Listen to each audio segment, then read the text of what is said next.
It was supposed to be just another busy afternoon at the city bus terminal. People came and went, caught in their daily routines, eyes glued to their phones, minds lost in their own worlds. No one paid much attention to the boy sitting quietly near the corner, a young black teenager, no more than 17, in a worn-out wheelchair. His clothes were clean but faded, his backpack resting on his lap like it held everything he owned. His name was Malik. Malik had learned how to move through life without expecting much from anyone. He had grown used to the long stares, the awkward silences, and the moments when people pretended not to see him at all. But today, he noticed something different. A pregnant woman, clearly exhausted, was struggling to stand near the bus stop bench. No one offered her a seat. People glanced at her then looked away, too busy or too indifferent to care.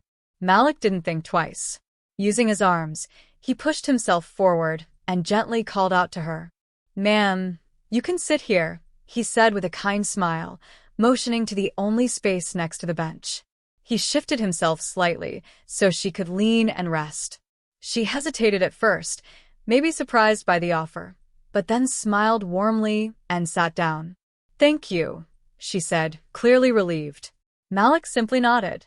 People nearby noticed. A few even smiled, but no one said anything more. The woman, still catching her breath, looked over at Malik. "You didn't have to do that," she said softly. Malik shrugged. "It's no big deal." But before the quiet moment could settle, a loud voice sliced through the air. "Hey, you can't just roll around wherever you want like you own the place." The words were sharp, disrespectful, and they came from a police officer who had just arrived on the scene. Officer Trent was tall, loud, and clearly used to being in control. His gaze landed on Malik with a mix of suspicion and arrogance. "You causing trouble here, kid?" he asked, walking closer with slow, intimidating steps. Malik looked up, confused. "No, sir. I was just helping." "I don't care what you were doing," the officer snapped, interrupting him. "You don't belong here if you're going to block the walkway." The woman tried to speak up. "He wasn't blocking anything. He actually helped." "I didn't ask you, ma'am," the officer said, cutting her off too. People began to stare. A few pulled out their phones, but no one stepped in. Malik's face turned pale. His hands tightened on his wheels. He wasn't new to being judged, but this was different.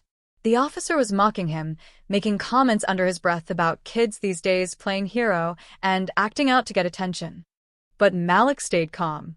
He didn't argue. He didn't shout. He just sat there, breathing slowly, quietly taking it, because that's what life had taught him to do.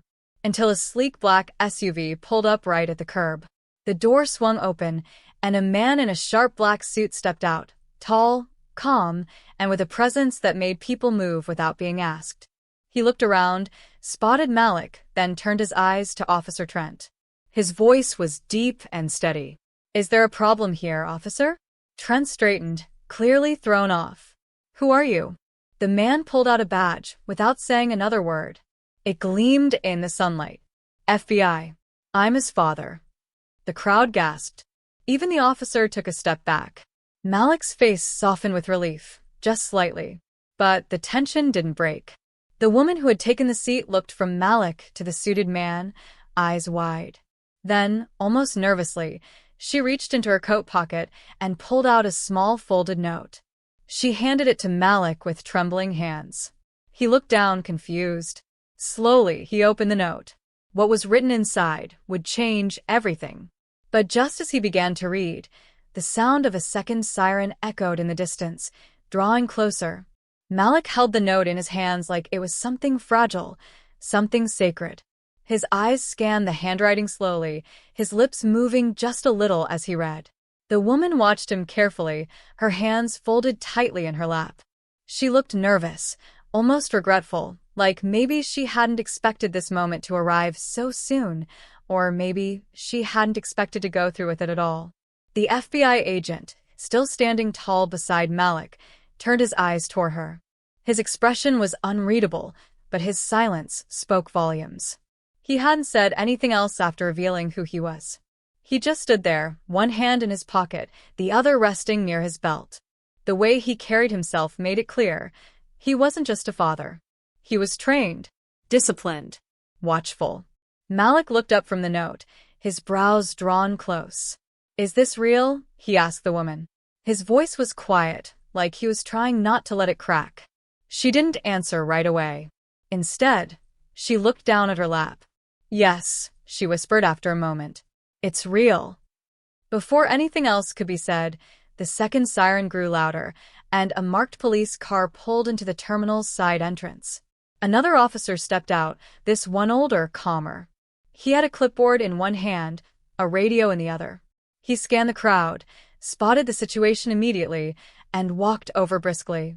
Trent, he said in a firm tone. What's going on here? Officer Trent straightened again, clearly rattled now. There was some confusion. This young man was causing a little disturbance, blocking the pathway. I was addressing it. The older officer glanced at Malik, then at the pregnant woman, then finally at the man in the black suit. And this is? The agent stepped forward, calmly pulling out his badge again. Agent Marcus Hill. I'm with the Bureau. This is my son. And from what I see, he wasn't causing anything. He was helping. A long pause followed. The crowd was still there, quieter now but not leaving. People were filming, whispering. The air was tight with unspoken thoughts. All right, the senior officer said, nodding slowly. Let's step aside and talk. I'm not going anywhere, Agent Hill said, his voice calm but unshakable. Not until I understand what exactly happened here, and why my son was being singled out. Malik looked between the adults, unsure if he should say anything. His heart was racing. Not because of the confrontation he was used to being ignored or worse, but because of the note. His fingers still gripped the small piece of paper tightly. It wasn't long, just a few lines written in rushed, shaky pen. But those lines changed everything. You don't know me, but I knew your mother. She saved my life once. I've been looking for her family ever since. If you're reading this, I think you deserve to know the truth. Please don't ignore this. There's more. Malik didn't understand it. His mother had passed away when he was only 8. He remembered her smile, her soft voice, and how she'd always made things feel okay even when they weren't. But he had no idea what this woman was talking about. What kind of truth? And what did she mean by there's more? Agent Hill noticed the look on his son's face and gently placed a hand on his shoulder. You all right? Malik nodded slowly. She gave me this. He passed the note up to his father.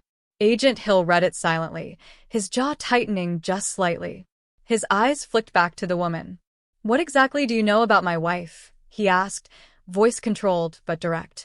The woman looked around nervously, suddenly aware that all eyes were on her. Not here, she said softly. Please. This isn't something I can explain like this. Malik felt a wave of confusion and fear rising in his chest. So much had happened in just a few minutes. The humiliation, the arrival of his dad, the note, and now this mysterious claim about his mother. Everything felt too fast, too sharp, like the ground could fall out from under him at any second. The senior officer tried to move the situation along. Let's all take this inside. Away from the crowd. Let things cool down. Agent Hill looked to Malik, waiting for his nod.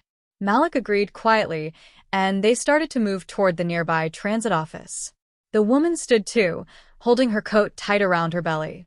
Her eyes stayed on Malik the whole time, filled with something that looked like guilt, or maybe something even deeper.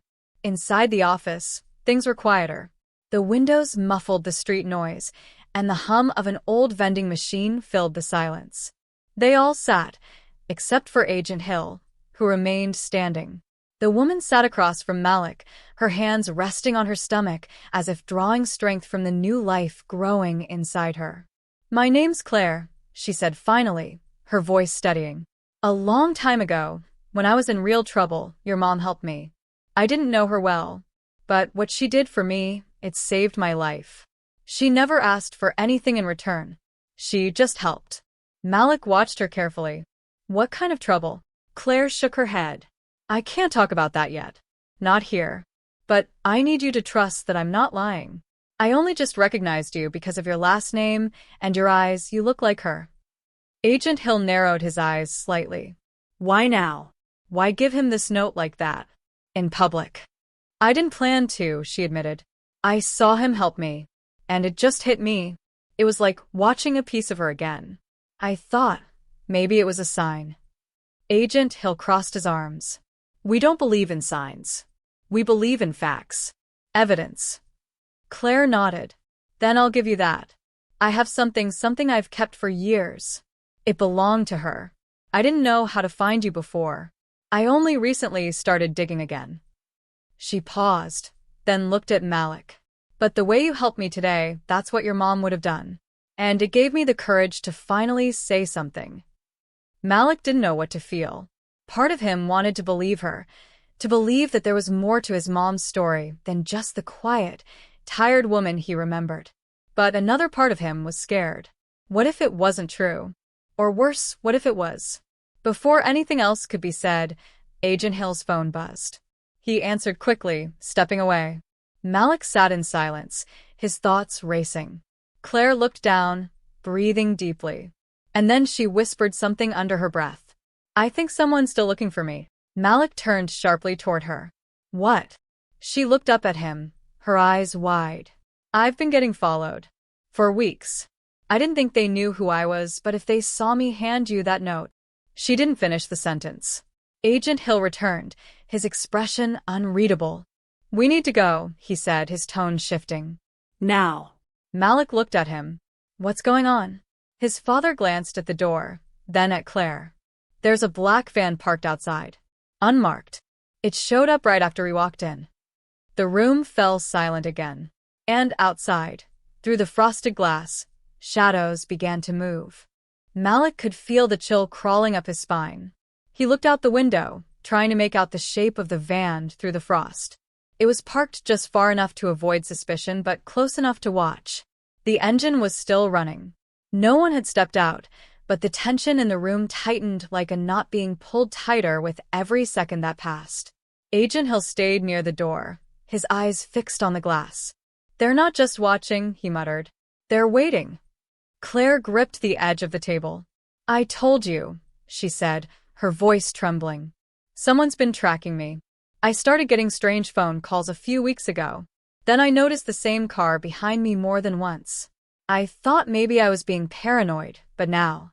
Agent Hill cut in. You should have reported it. I didn't know who to trust, she replied, her voice cracking a little. And if they knew I was talking to the bureau. Malik glanced between them, still trying to make sense of everything. Who are they? He asked. Why would anyone be following you? Because of my mom? Claire hesitated.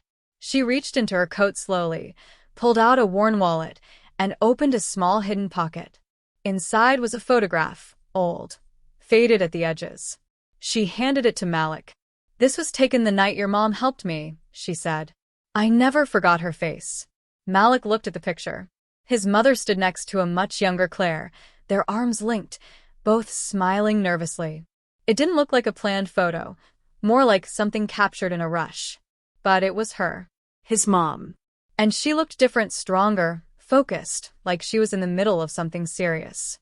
Agent Hill took the photo, examined it closely, and frowned. This wasn't just a random act of kindness, he said. She was working with someone. Claire nodded. There was a man.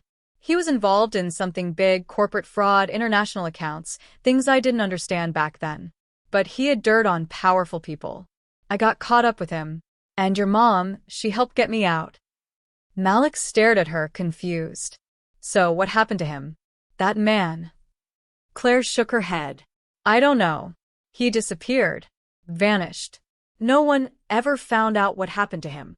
But I always believed those same people who were after him are still out there. And they never forgot. Agent Hill paced, thinking out loud now. If your mother was connected to someone involved in something that high level and you were a witness, it would explain why you're being watched now. Especially if they think you have something. I don't, Claire said quickly. At least, not anything dangerous. Just memories. A few old things he left behind. Some names. Some photos. I didn't even look at them for years. But after I found out I was pregnant, I wanted to make peace with my past. I started going through it again. That's when it started. Malik leaned forward. Why didn't my dad know about this? Agent Hill paused, then looked at his son. Your mother didn't tell me everything. I always suspected there was more to her past. But we agreed not to talk about it. She said it was safer that way. I respected that.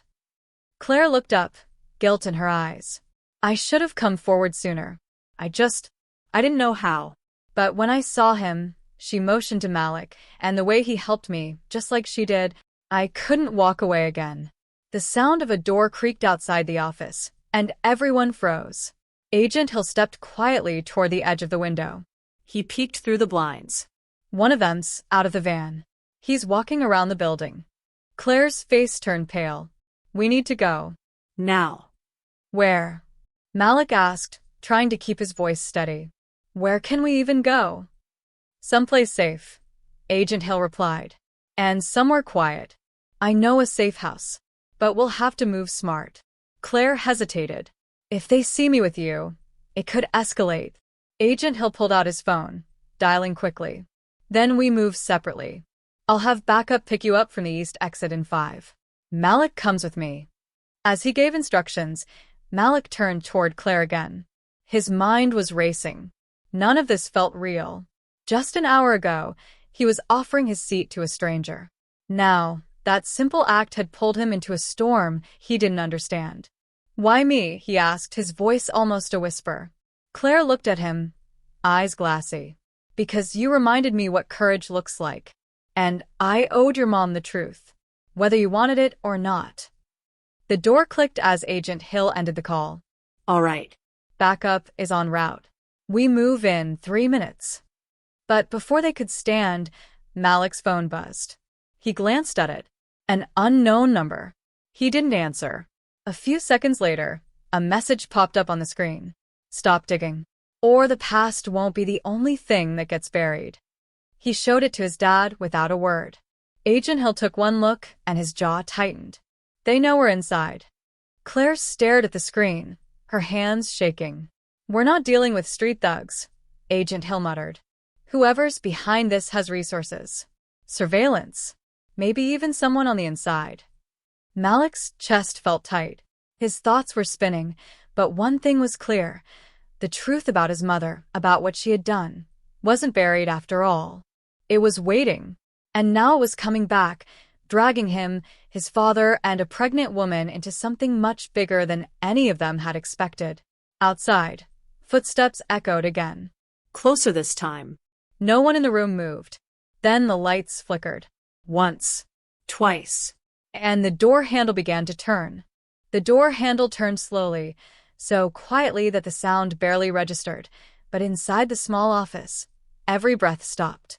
Malik's eyes locked on the knob, heart pounding so hard it felt like his chest might explode. Claire instinctively slid her hand over her belly, shielding it, while Agent Hill moved fast and silent to the side of the door, gun drawn but held low, not yet raised. The lights flickered again, buzzing faintly above them like a warning. Then the handle stopped. A second passed. 2.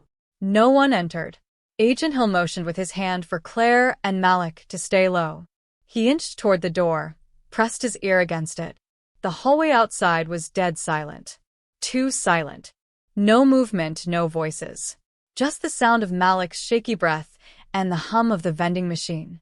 Then came a different sound, something tapping the window, softly. 3 knocks. Malik turned his head fast. Through the sliver in the blinds, a figure stood by the glass, dressed in black, face partially covered. He didn't try to open the window. He didn't move. He just stood there, holding something up. It was a phone. And on its screen, a photo of Claire, taken just minutes ago, in the terminal. Claire gasped. They're sending a message, she whispered. They want us to know how close they are. Agent Hill moved to the window, staying low, trying to see the angle of the figure's stance. But by the time he got a clear view, the man was gone. They're testing us, Hill said quietly. They're watching how we react, seeing if we'll panic. I already am, Claire admitted, her voice trembling. Malik turned to her. What do they want? If they already have photos, if they're tracking us, why haven't they just done something? Because they're looking for something, Hill answered. Something Claire has. Or something she knows. Claire swallowed hard, glancing down at her purse. I didn't think it mattered. But there's a flash drive. It was given to me a long time ago. I never even opened it. I thought it was dead weight. Maybe just insurance. I've been carrying it for years. Where is it now? Hill asked. Her face turned pale. In my apartment. In a box. I didn't bring it. Malik looked between the two of them, panic starting to creep into his throat. So, they're not just following us. They're waiting for us to lead them to it. Claire nodded slowly. They don't want attention. They want control. Quiet control. If something goes public, they lose. So they push just enough. Threaten. Corner. But they won't strike, not yet. Not unless they have to. Which means we still have time, Hill said. But not much. Suddenly, the emergency exit door at the far end of the hallway outside banged open. Heavy boots echoed off the tile floor. 2 pairs, maybe 3. Quick, organized steps. Not random. Trained. Agent Hill turned to Claire. Listen carefully. There's a service tunnel behind this office. It leads to the underground parking garage. It's old, not on any modern blueprint. We used it once during a training exercise. We're going out that way. Malik helped Claire to her feet as Agent Hill pulled open a hidden access panel in the back wall. Dust fell from the edges. Behind it, a narrow, dark corridor stretched forward like a passage from another time. Cold air rushed out, and the faint sound of dripping water echoed through the tunnel. As they entered, Hill reached back and pulled the panel shut. Just as it clicked back into place, the main office door burst open. They heard voices, low, firm, commanding. Then footsteps. Searching. Inside the tunnel, Malik reached out and took Claire's hand, guiding her through the dark. She was breathing fast but holding herself together. The air was heavy, thick with mildew and old secrets. As they moved, Claire began to speak again, quietly. I think there's something I never told anyone. Something your mom told me the night she helped me escape. Malik looked at her in the dim light. What was it? She said, Claire whispered, that the man I was running from wasn't the only target. That there was someone else involved. Someone bigger. She said she had proof. And that if anything ever happened to her, her husband would know where to look. Agent Hill stopped dead in his tracks. What did you just say? He asked. Claire repeated the words. Slowly. Clearly. Hill stepped back, thinking hard. She told me once, before she passed, that if something ever went wrong, I'd find answers in the old music box. I thought she meant it as comfort. I didn't even open it. Malik's eyes widened. We still have that box. In the attic. Hill turned. We need to get to the car. Now. But they weren't alone in the tunnel anymore. A shadow moved behind them. Malik turned sharply, hearing the soft scuff of a boot on concrete. Dad, he whispered. Agent Hill raised his weapon fast. Keep moving, he said to Claire and Malik. Don't stop. But Malik looked back. In the faint light, a figure stood at the far end of the tunnel, unmoving, watching. And then the figure stepped forward. Not with violence. Not rushing. But slowly. Calm. Like they had all the time in the world. Malik's skin prickled. Something about the figure felt familiar. Too familiar. Who is that? He asked, voice tight. Hill didn't answer. He was focused, weapon raised. But the voice that came from the shadows next chilled them all to the core. You were never supposed to find out, it said. It was a woman's voice. And somehow, it sounded almost like his mother. But that couldn't be possible. She was gone. Wasn't she? The sound of the voice echoed down the tunnel, cold and steady, as if it had been rehearsed 100 times. Malik froze, staring into the dark, trying to make sense of what he'd just heard. It couldn't be her. His mother was gone. He had been at the funeral. He had touched her hands when they were cold, had stood beside her casket as it was lowered into the ground. But the voice that was too close. Too real. Agent Hill didn't speak. His arm was stiff, gun pointed, but he hadn't moved an inch since the voice rang out. Claire was breathing hard behind Malik, one hand still resting on her belly, like She was trying to hold herself together. Malik turned slowly, heart pounding, and whispered, "Dad, what if it's her?" Hill's jaw clenched. "It's not. It can't be." But there was a crack in his voice. The figure in the tunnel stepped closer, still wrapped in shadow. The dim light caught just enough of her face to make Malik's stomach flip. The eyes. The way she tilted her head. The resemblance was uncanny, like looking at a ghost walking toward them. A ghost who hadn't aged a day. "You need to stop running," the voice said again. "They'll never let you go. Not unless you give them what they want." Agent Hill barked.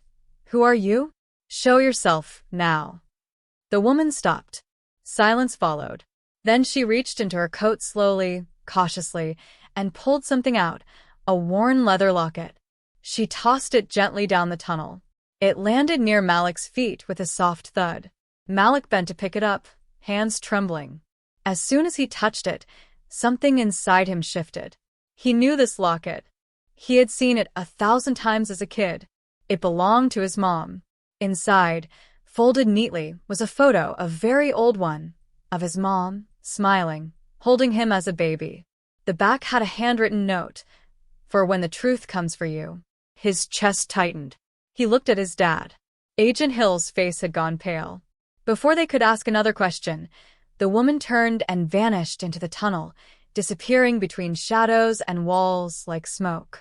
Hill bolted after her, but as he reached the curve in the tunnel, she was gone.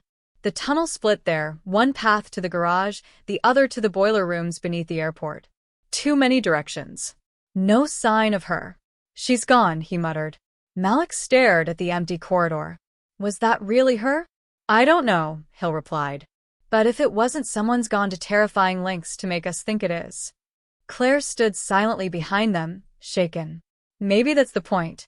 To destabilize us. Make us doubt everything." But Malik wasn't convinced. Something deeper was at play now. Something beyond just a corporate cover-up or surveillance. The air in the tunnel felt different, like every secret they thought they had buried was beginning to surface at once. And the people pulling the strings knew far more than anyone had assumed. Suddenly, Hill's phone buzzed again. This time it wasn't a threat. It was a private alert from a bureau channel. His clearance level only. He opened the file slowly, eyes scanning. His face turned to stone. "What is it?"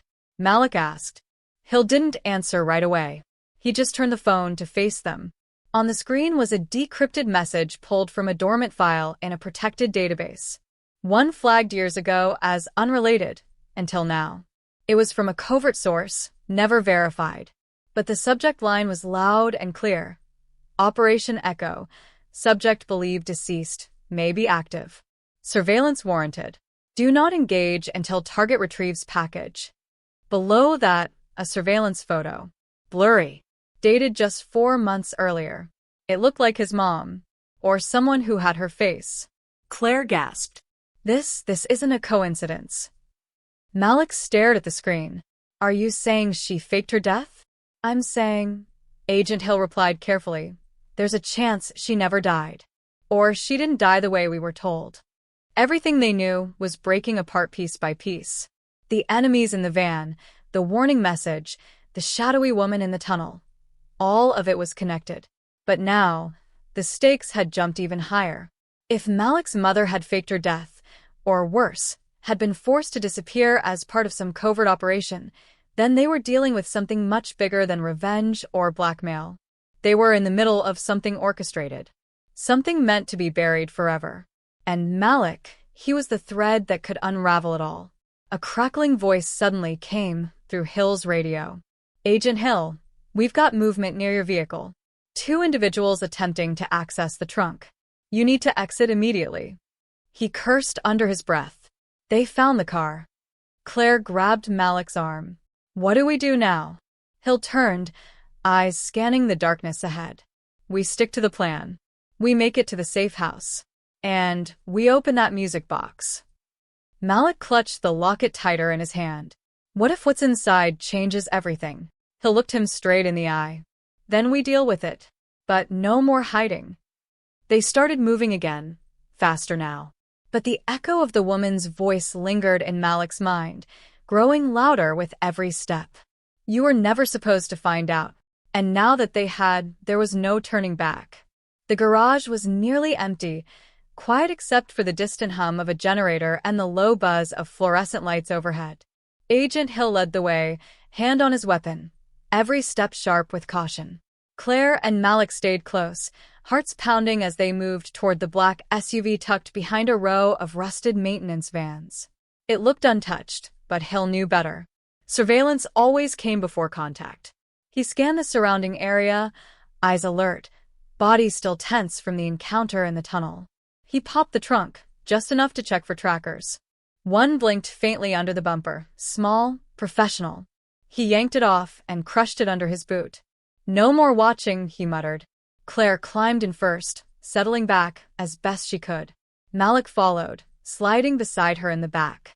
Hill started the engine, but he didn't drive off right away. He pulled the old music box from the console, a small wooden thing, faded from years of sun, carved with roses and vines. "This hasn't been opened since she passed," he said quietly. Malik stared at it, the lump in his throat growing. "She said we'd find the answers there." Hill nodded once, then opened the box. The old tune began to play softly, the delicate chime echoing in the tense silence. Inside, where a tiny ballerina once spun, was now a small metal key taped to the base. Alongside it, folded neatly, was a note, handwritten, unmistakably in his mom's looping cursive. "For Thomas and Malik. If you're reading this, it means I couldn't tell you in person. Trust no one, not even inside the bureau. I found something they were hiding. Something about Project Sentinel. It wasn't just surveillance. It was experimentation. I took proof. They came for me. I had to disappear. I never stopped watching you both. I'm sorry." Hill's hand trembled slightly as he read the note aloud. Claire sat in stunned silence, lips parted, eyes wide. Malik just stared, the air knocked from his chest. She didn't die." "No," Hill said. "She ran. To protect us. And she was watching. The woman in the tunnel, it might have been her after all." Claire looked at the key. "Where does it lead?" Hill's gaze hardened. "There's only one place she ever kept secrets. The cabin." They drove for hours, leaving the city far behind. Twisting roads led them to a clearing deep in the woods. The old cabin stood still and weathered, its windows dark, the porch half collapsed from age. Malik had only been there once as a child, barely remembered it. But the air around it felt charged now, heavy with memories and truth waiting to be found. Hill unlocked the door and pushed it open slowly. Inside was quiet, filled with dust and forgotten time. He moved straight to the fireplace, where, behind the mantel, a small hidden panel was carved into the stone. He inserted the key. The lock clicked. Inside was a metal box. Hill opened it slowly. Papers. Photos. A flash drive. Government memos stamped classified. Images of subjects wired to machines. A letter with Malik's name on it.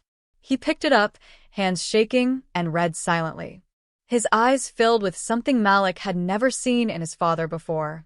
Fear. "She didn't just run," Hill said finally. "She exposed them. And this flash drive, it proves everything. Project Sentinel wasn't just watching civilians. It was testing neuromodulation, brain manipulation. They tried it on veterans, on kids. And when your mother tried to stop it, they silenced her." Claire looked stunned. "Why you? Why your family?" "Because she worked on it. She was part of the original project until she realized what they were really doing." Malik's head spun. "So all of this, the cop mocking me, the woman on the train, the chase, it was never random." "No," Hill said. "It was all about keeping this buried." Suddenly, headlights lit the trees outside. A vehicle pulled up, dark, no plates. Hill's face changed. "They found us." He handed Malik the flash drive. "Listen to me. If anything happens to me, you get this to the press. The right people. This can't disappear again." The door slammed open. 3 men stormed in, armed, silent, cold. But before Hill could raise his weapon, a figure appeared behind them. A woman. She stepped into the light. Malik couldn't breathe. It was her, his mother. Older, paler, a scar across her cheek. But her eyes were the same. She didn't speak right away. She just looked at them, at Hill, at Malik, and then finally said, "I told you never to open the box unless you were ready." Hill stepped back. "We thought you were dead." "I had to be," she said. "They made it clear. If I didn't vanish, they'd kill you both." But I never stopped watching. The armed men didn't move. They weren't here to hurt her. They were with her. Claire's voice broke the silence. "Why come back now?" "Because they're going to release it," she said. "The final phase. The version that doesn't need wires. The one that works through signal. If we don't stop them now, it's over." Malik held out the flash drive. This is enough." She looked at him, sadness in her eyes. "It's a start, but it's only half the truth." "What's the other half?" he asked. She looked at him, then at Hill, and said something no one expected. "You were part of the trials, Malik. When you were a baby. That's why they've been following you. You're the only one who survived." Malik's heart stopped. He didn't speak. He couldn't. Everything went quiet. Outside, another car pulled up. But it didn't belong to the enemy. It was press. News fans. She smiled faintly. "I leaked it all an hour ago. We're not running anymore." The truth was out. But nothing would ever be the same again. For a moment, no one moved. The trees rustled outside, and the quiet hum of approaching media vans grew louder in the distance. Malik stood frozen in the middle of the cabin, the flash drive still in his hand, its weight now heavier than ever. Everything he thought he knew, his past, his mother's death, even his own childhood, had been flipped upside down in a matter of hours. The truth wasn't just shocking. It was personal. Deeply, painfully personal. His mother, Serena, took a slow step toward him. Her voice softened. "I wanted to tell you so many times. But every time I tried, someone got too close. I couldn't risk them finding you. You were just a baby when they used you in those trials. You were the only one who didn't suffer side effects. They called you a success. I called it inhumane." Malik's throat was tight. "So my whole life they've been watching me? Waiting for what? Some signal?" She nodded. "Your brain patterns, your reaction to frequency, it all became part of their next phase. They thought you were the key. That if they could replicate your resistance, they could roll it out on a larger scale. But they never managed to control you. And once I ran, they lost access." Agent Hill stood beside her now, his jaw clenched but his eyes softening. "Why didn't you tell me?" Serena looked at him for a long time. "Because I knew if I did, you'd come looking for me. And they would have followed. I left to keep both of you safe." Claire leaned on the cabin wall, her hand still resting protectively on her belly. "So this was all planned? The officer on the train, the van, the woman pretending to be you, everything?" Serena sighed. "They wanted to scare Malik. To force him into isolation, make him easier to monitor or extract. But I've been one step ahead of them this whole time. It was only a matter of time before they acted." Outside, the vans came to a stop. Journalists climbed out with cameras, unsure of what they were walking into.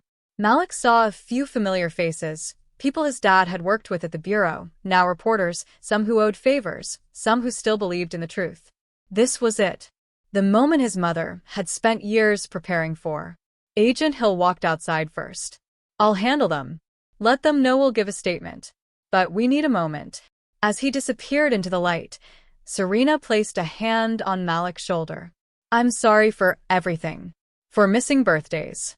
For not being there when you needed a mother most. But this moment, we're taking back everything they stole from us." Malik nodded slowly. "I believe you. I need time to process all this." "You will," she said gently. "But first, we have to finish it." Later that night, in a secure bureau office that Hill still had access to, they uploaded everything from the flash drive. The files contained research logs, video recordings of unauthorized tests, secret meeting transcripts, and the names of government officials and corporate scientists who had tried to bury it all. Hill had used his old clearance to ensure the files were transferred securely, directly to investigative journalists and whistleblower protection networks. Within hours, the news broke. Leaked documents reveal covert human experimentation program, government and tech ties under fire. The headline screamed, "Mother who faked death to protect son comes forward with evidence." Malik watched the news unfold in silence, his fingers gripping the armrest. Social media exploded. Public outrage surged. Lawsuits were filed. Investigations reopened. Politicians denied involvement.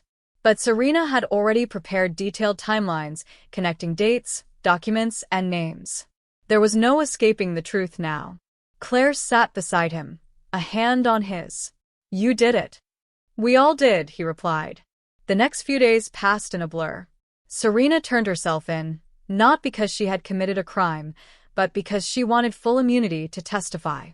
The Bureau granted her temporary protection under whistleblower status. Malik was asked to give a statement too, especially as someone named in the files. He spoke carefully, honestly, and humanly. Just a boy who had given up his seat on a train, not knowing it would spiral into this. And that moment, his quiet, kind gesture became a symbol. News outlets replayed it over and over.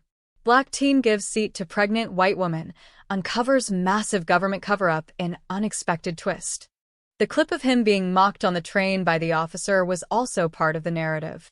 But instead of fueling hate, it sparked unity. People talked about dignity, about doing the right thing when no one is watching, about how something small could lead to something massive. The cop from the train was suspended pending investigation. But the real change came when people started asking bigger questions about how vulnerable communities were often targeted for experimentation and why certain stories only surfaced when they reached someone's breaking point. Malik never asked for any of this. He never wanted the spotlight. But now that the truth was out, he knew there was no going back. And maybe that was okay. 1 week later, Serena stood quietly at the edge of a park, watching Malik from a distance. She wasn't allowed to live freely yet, not until the hearings were over. But for now, she could see her son again, in the open, in peace. Claire was on a bench nearby, rubbing her belly with a gentle smile. Malik waved at his mom, and she waved back. They didn't need words. Everything had changed, but the most important thing remained: family. And in the middle of a world full of secrets, lies, and danger, one boy's small act of kindness had unraveled a web of silence. He hadn't known it then, but the moment he gave up his seat, he wasn't just helping a stranger. He was stepping into a story far bigger than himself. And somehow, despite everything, he helped rewrite the ending.